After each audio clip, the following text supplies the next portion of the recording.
और खबरें अब विस्तार से। लैंड फॉर जॉब स्कैम मामले में लालू परिवार और उनके करीबियों के ठिकानों पर छापे के बाद ईडी यानी एनफोर्समेंट डायरेक्टोरेट का बड़ा बयान सामने आया है। ईडी ने कहा है कि उसे छापेमारी में 1 करोड़ रुपए नकद, 1900 यानी 1900 अमेरिकी डॉलर, करीब 540 ग्राम गोल्ड, सोने के 1.5 किलोग्राम यानी कि हम कह लें 1.5 किलो जेवरात और कुछ आपत्तिजनक दस्तावेज मिले हैं। केंद्रीय जांच एजेंसी ईडी ने औपचारिक तौर पर जारी किए गए बयान में कहा है कि यह 600 करोड़ का फर्जीवाड़ा है। ईडी को इसमें 250 करोड़ रुपए लेन देन की जानकारी भी मिली है। एजेंसी ने बताया कि नौकरी घोटाले में 24 जगह छापेमारी की गई, जिनमें लालू प्रसाद यादव के रिश्तेदारों और करीबियों के घर भी शामिल हैं। जांच में सामने आया है कि इसमें से ज्यादातर जमीन पटना के पॉश इलाकों में गलत तरीके से तत्कालीन रेलवे मंत्री लालू यादव के जरिए भारतीय रेलवे में जॉब के नाम पर हड़प ली गई। इनके आज के दौर की कीमत 200 करोड़ रुपए है। बता दें कि ईडी पूर्व रेल मंत्री लालू प्रसाद के परिवार और उनके सहयोगी के खिलाफ नौकरी के बदले जमीन मामले से संबंधित मनी लॉन्ड्रिंग के आरोपों की जांच कर रही है। जमीन के बदले रेलवे विभाग में नौकरी देने के मामले में केंद्रीय जांच एजेंसी ईडी के द्वारा एक बड़ी कार्रवाई को अंजाम देते हुए जिस तरह से पिछले 1 दिन पहले सर्च ऑपरेशन को अंजाम दिया गया था, 24 लोकेशन पर सर्च ऑपरेशन को अंजाम दिया गया था, उसी मामले में अब ईडी के द्वारा एक औपचारिक तौर पर एक जो जानकारी है वो साझा किया गया है, जिसमें कि ये बताया गया है कि ये जो घोटाला, ये जो स्कैम है वो तकरीबन अभी फिलहाल 600 करोड़ का दिख रहा है और जिसमें कि तकरीबन 250 करोड़ रुपया जो है वो संदिग्ध लेन देन यानी नकदी का लेन देन जो है वो हुआ है और 300 करोड़ का जो आंकड़ा है उसमें अचल संपत्तियों का दिख रहा है। और इस मामले में जिस तरह से बकायदा इस मामले की तफ्तीश की जा रही थी, इसी तफ्तीश के दौरान में तकरीबन 1 करोड़ रुपया नगद उस नकदी को भी जब्त किया गया है। इसके साथ ही 1.5 किलो सोना को जब्त किया गया है और उस 1.5 किलो सोना की अगर अनुमानित कीमत की अगर बात करें तो तकरीबन 1.25 करोड़ रुपया उसको आंका जा रहा है। तो एक तरह से कहा जा सकता है कि सर्च ऑपरेशन के दौरान कई महत्वपूर्ण को इकट्ठा किया गया, महत्वपूर्ण दस्तावेजों को जब्त किया गया। इसके साथ ही जिस तरह से भारी मात्रा में नकदी और विदेशी करेंसी भी बरामद किया गया, तो इस मामले में तफ्तीश का दायरा काफी आगे बढ़ चुका है। और इस मामले में जिस तरह से ईडी के द्वारा एक औपचारिक तौर पर जानकारी साझा की गई है, उस रिपोर्ट में साफ तौर पे तेजस्वी यादव का भी जिक्र है और तेजस्वी यादव इसके साथ साथ उनके परिवार से जुड़े हुए कई लोगों के बारे में जिक्र है। और ये बताया गया है कि जब लालू प्रसाद यादव केंद्रीय रेल मंत्री होते थे, उस वक्त में उनके खास जो इलाके हैं उस इलाके के लोगों को जिस तरह से ग्रुप डी में नौकरी दी गई थी और बदले में नौकरी के बदले में जमीन थी, तो उससे ये जुड़ा मामला है। और ये जो आंकड़ा है 600 करोड़ का, वो आंकड़ा और ज्यादा आगे बढ़ सकता है। निश्चित तौर पे कहा जा सकता है इन तमाम मामलों की गंभीरता को देखते हुए कि जल्द ही इस मामले में पूछताछ के लिए कई अन्य आरोपियों को जल्द ही ईडी के द्वारा सम्मन भेजा जा सकता है। वीडियो जर्नलिस्ट मनमोहन के साथ शंकर आनंद, न्यूज़ 18 दिल्ली। और बिहार के उप मुख्यमंत्री तेजस्वी यादव को सीबीआई ने शनिवार को नौकरी के बदले जमीन घोटाले में पूछताछ के लिए बुलाया था, लेकिन तेजस्वी यादव पत्नी के स्वास्थ्य का हवाला देकर पूछताछ में शामिल नहीं हुए। अब तेजस्वी को 4 दिनों के भीतर नया समन भेजा जा सकता है, क्योंकि सीबीआई 15 मार्च से तेजस्वी यादव से पूछताछ करना चाहती है।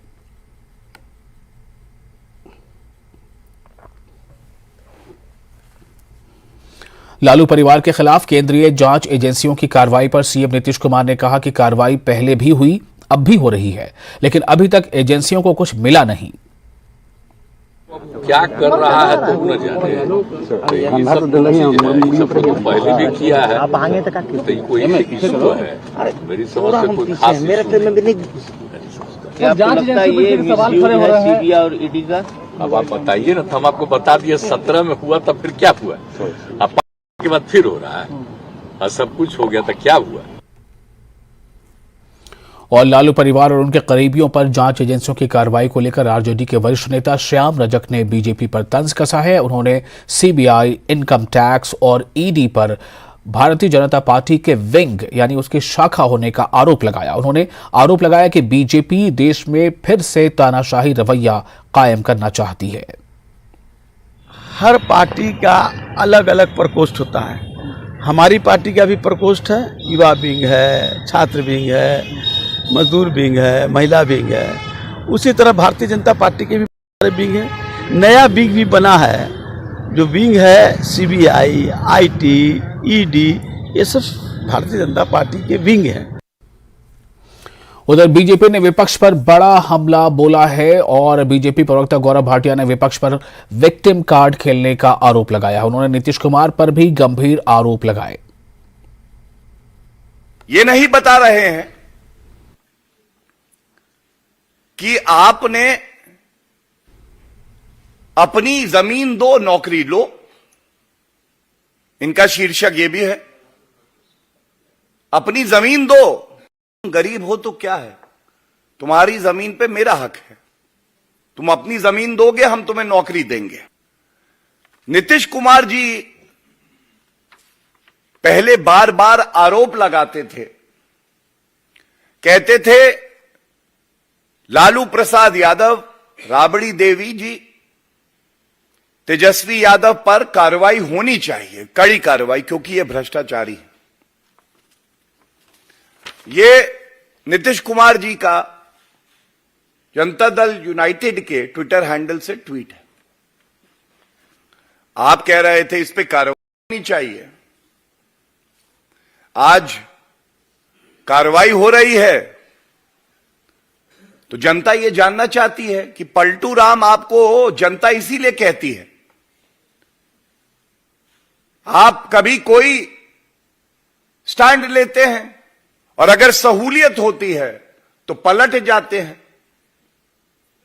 क्या आपने ये मांग नहीं करी थी नीतीश कुमार जी? दिल्ली आबकारी नीति मामले में तेलंगाना के मुख्यमंत्री के चंद्रशेखर राव की बेटी और बीआरएस नेता के कविता से प्रवर्तन निदेशालय यानी ईडी ने पूछताछ शुरू कर दी है और के कविता को हैदराबाद के कारोबारी रामचंद्र पिल्लई के सामने बिठाकर पूछताछ के लिए बुलाया गया है। कविता ने कहा है कि वो जांच में पूरा सहयोग देंगी। प्रवर्तन निदेशालय कथित शराब घोटाले में पहली बार के कविता से पूछताछ कर रही है। ईडी ने सीबीआई की एफआईआर का संज्ञान लेने के बाद पिछले अगस्त में मनी लॉन्ड्रिंग का केस दर्ज किया था। के कविता को साउथ लेकर लॉबी का हिस्सा माना जाता है। के कविता को साउथ लीकर लॉबी का हिस्सा माना जाता है। के कविता से पूछताछ ऐसे समय में हो रही है जब ईडी दिल्ली के पूर्व उप मुख्यमंत्री मनीष सिसोदिया और के कविता के कथित बिजनेस पार्टनर अरुण रामचंद्र पिल्लई को हिरासत में ले चुका है। चंद्र पिल्लई ने अब दावा किया है कि वो अपने बयान से मुकरना चाहते हैं जो नवंबर-दिसंबर 2022 के बीच ईडी ने दर्ज किया था। इससे पहले कविता से सीबीआई इसी आबकारी घोटाले में पूछताछ कर चुकी है। ये पूछताछ हैदराबाद में उनके आवास पर पिछले साल दिसंबर महीने में हुई थी।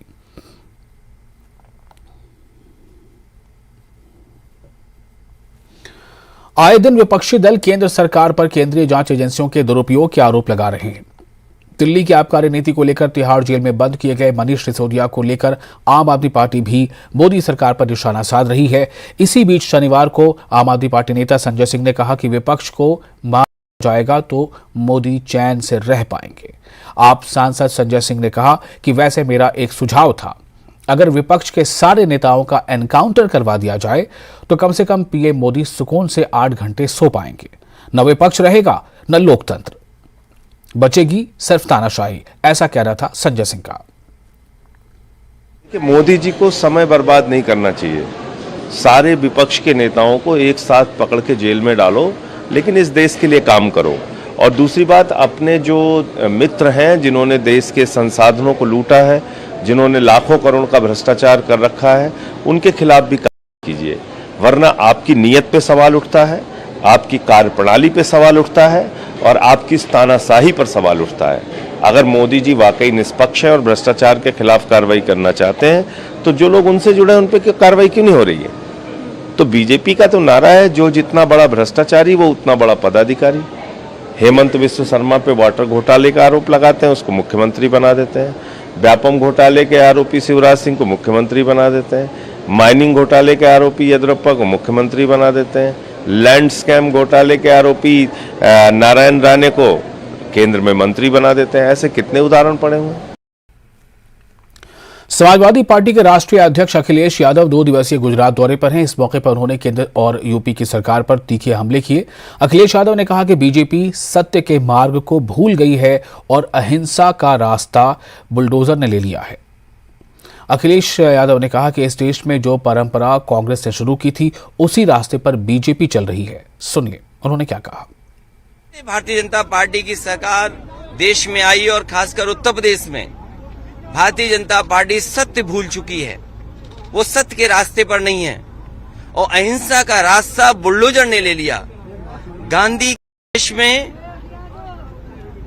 अहिंसा का रास्ता ही जिसका बुलडोजर ने ले लिया, और फिर ED, CBI, income tax.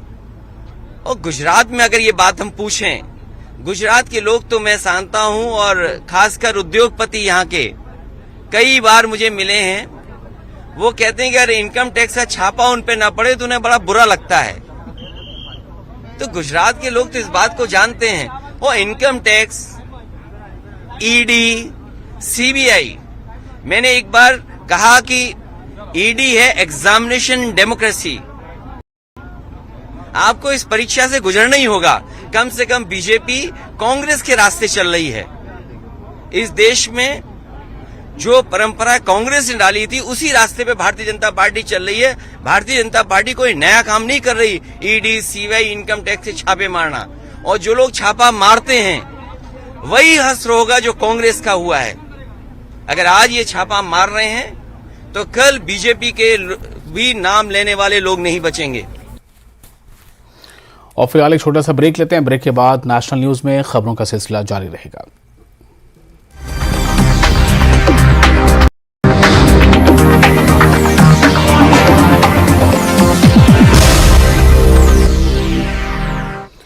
Break के बाद एक बार फिर आपका स्वागत है। दिल्ली महिला आयोग की प्रमुख स्वाति मालीवाल ने अपने पिता पर बचपन में यौन उत्पीड़न करने का आरोप लगाया है। शनिवार को महिला आयोग की ओर से आयोजित पुरस्कार समारोह में उन्होंने अपनी आपबीती सुनाते हुए कहा कि जब मैं बच्ची थी तब मेरे पिता ने मेरा यौन उत्पीड़न किया था। वो मुझे मारते थे। जब भी वो घर आते थे तो मुझे बहुत लगता था और मैं बिस्तर के नीचे छिप जाती थी। उन्होंने बताया कि तब मैं पूरी रात प्लानिंग करती थी कि जो भी आदमी महिलाओं के साथ, बच्चियों के साथ ऐसा सलूक करते हैं उन्हें सबक सिखाऊंगी। मुझे मेरे पिता बेरहमी से पीटा करते थे। मैं कक्षा 4 तक अपने पिता के साथ रही थी। मेरा मानना है कि जब कोई इंसान अत्याचार सहता है तभी वो दूसरों का दर्द समझ सकता है, तभी उस इंसान के अंदर वो हिम्मत आती है जिससे वो पूरा सिस्टम हिला पाता है। शायद मेरे साथ भी ऐसा ही हुआ। मेरे अपने फादर मेरा यौन शोषण करते थे जब मैं छोटी थी। बहुत पीटते थे। जब वो घर में आते थे तो बहुत डर लगता था। मैं कई बार बिस्तर के नीचे छुप जाती थी और पूरी रात प्लानिंग करती थी कि किस तरीके से महिलाओं को उनका हक दिलाऊंगी और इस तरीके के आदमी जो महिलाओं के साथ शोषण करते हैं, बच्चियों के साथ शोषण करते हैं, उनको सबक सिखाऊंगी। मुझे अभी तक याद है कि जब वो मारने पे आते थे तो वो चोटी से मुझे पकड़ते थे और दीवार पे जोर से पटक देते थे। खून बहता रहता था, बहुत तड़प होती थी। लेकिन मेरा ये मानना है कि एक इंसान जब बहुत अत्याचार सहता है तभी वो दूसरों का दर्द समझ पाता है और तभी वो उसके अंदर एक ऐसी आग जागृत होती है जिससे कि वो ये पूरा सिस्टम हिला पाता है। शायद मेरे साथ भी यही हुआ और हमारे जितने भी अवॉर्डीज हैं उन सबकी भी कुछ ऐसी ही कहानी है। संघर्ष के साथ जिंदगी को कैसे जीना है और कैसे एक सकारात्मक सोच आगे लेके चलनी है, ये सारे हमारे अवॉर्डीज ने हमको आज प्रेरणा दी है। पुलवामा दहशतगर्दाना हमलों के शोहदा की बेवाओं के मुतालिबात को लेकर राजस्थान में बीजेपी ने जबरदस्त एहतजाज किया। जयपुर में बड़े पैमाने पर मुजाहरा मुनज़्ज़म किया गया था। राजस्थान हुकूमत ने कहा है कि वो शहीदों के अहले खाना के साथ इस मामले को लेकर पार्टी की बुनियाद पर सियासत न करने पर राजस्थान की गहलोत हुकूमत जोर दे रही है। जयपुर में पुलिस ने राजस्थान बीजेपी के कारकुनों और लीडरों को हिरासत में ले लिया। राजस्थान के deputy leader of opposition Rajendra Rathore के साथ कुछ दीगर बीजेपी कारकुन भी गिरफ्तार कर लिए गए। हम तो बोले कि हमारा बच्चा की नौकरी चाहिए। देवर जेठ की नहीं चाहिए। वो तो आपका बच्चा आप करेगा। हमारा बच्चा छोटा छोटा जिस टाइम 2000 में शहीद हुआ तो 6 महीना का बच्चा तो 8 दिन संघर्ष करियो।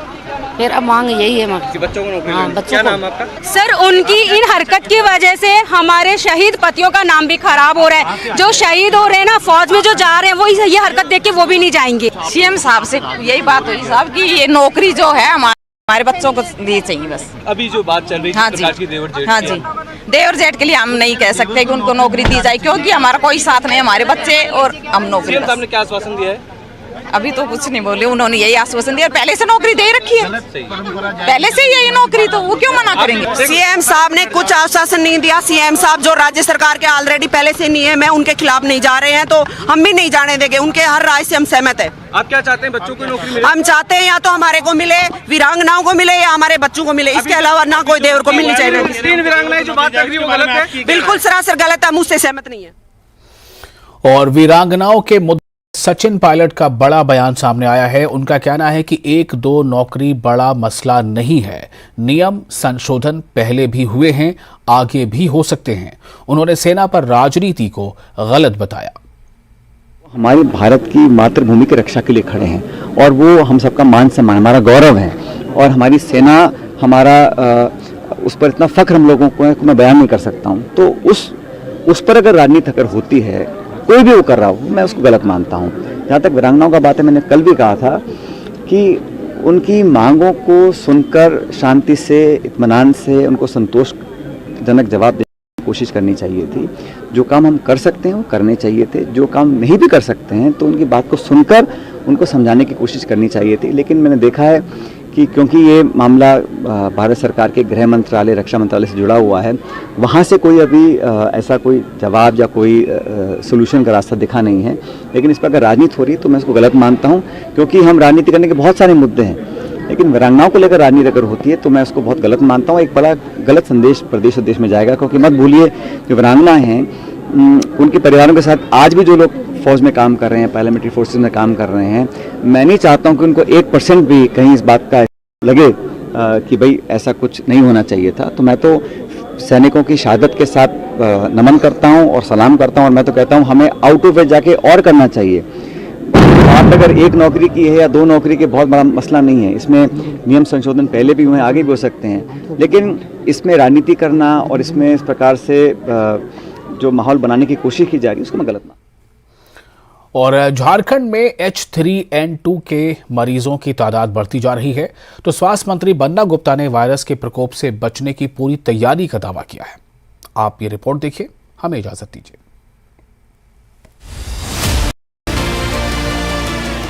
झारखंड में H3N2 वायरस का प्रकोप तेजी से फैलता जा रहा है। राज्य के सबसे बड़े सरकारी अस्पताल रिम्स के साथ साथ दूसरे सरकारी और निजी अस्पतालों में भी H3N2 वायरस से पीड़ित मरीजों का तांता लगा हुआ है। किसी को तेज खांसी है तो कोई हाई फीवर से तप रहा है। हल्की सर्दी और बदन दर्द से पीड़ित रोगी भी लगातार अस्पताल आ रहे हैं। इन्हें एंटीवायरल दवा के साथ साथ RT-PCR टेस्ट की हिदायत देकर डॉक्टर वापस घर भेज रहे हैं।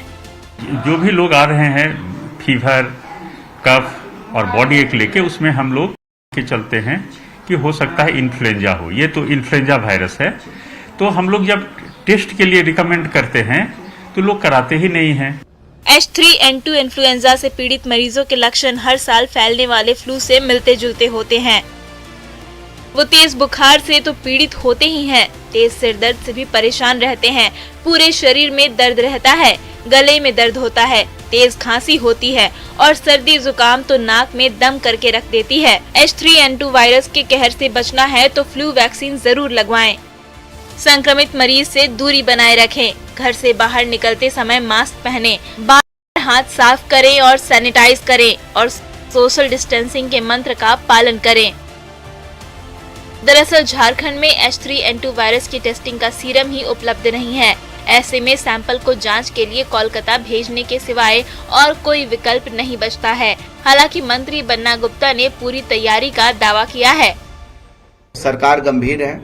यदि ऐसी कोई विपरीत परिस्थिति होगी तो हम हमारे स्तर पर जितना जांच करना है, जीनोम सीक्वेंसिंग से जांच करना है, RT-PCR से जांच करना है, यदि उस जांच से भी हम संतुष्ट नहीं हुए तो फिर हायर एजुकेशन, यानी सावधानी ही बचाव है और H3N2 बचना है तो कोविड जैसी सतर्कता जरूर बरतें। झारखंड में भी H3N2 इन्फ्लुएंजा का फैलाव तेजी से देखा जा रहा है। बता दें कि रिम्स अस्पताल के मेडिसिन विभाग में प्रतिदिन 6 ऐसे मरीज सर दर्द, बुखार और सर्दी जुकाम के साथ पहुंच रहे हैं, जिनको मॉडरेट सिम्टम्स हैं। उसके साथ साथ डॉक्टर्स उन्हें RT-PCR टेस्ट की हिदायत के साथ कोर्स ऑफ ट्रीटमेंट बताकर वापस अपने घर भेज दे रहे हैं। बता दें कि पूरे राज्य में RT-PCR टेस्टिंग की सुविधा फिलहाल उपलब्ध नहीं है। सैंपल लेकर कोलकाता भेजना जाता है, जिसके बाद ही ये पुष्टि हो पाएगी कि वायरस वही वायरस है या नहीं है। इसके साथ डॉक्टर्स ने सख्त हिदायत दिया है कि इसमें प्रिकॉशनरी पर एंटी वायरल इन्फेक्शन की दवाइयां ली जाए, ना कि एंटीबायोटिक्स ली जाए। साथ ही मास्क जो है वो पहना जाए। मास्क पहनने से प्रिकॉशनरी वक्त में लोग बचाए जा सकते हैं। कैमरामैन प्रभाकर के साथ रूपाली त्रिपाठी, न्यूज़ 18 रांची।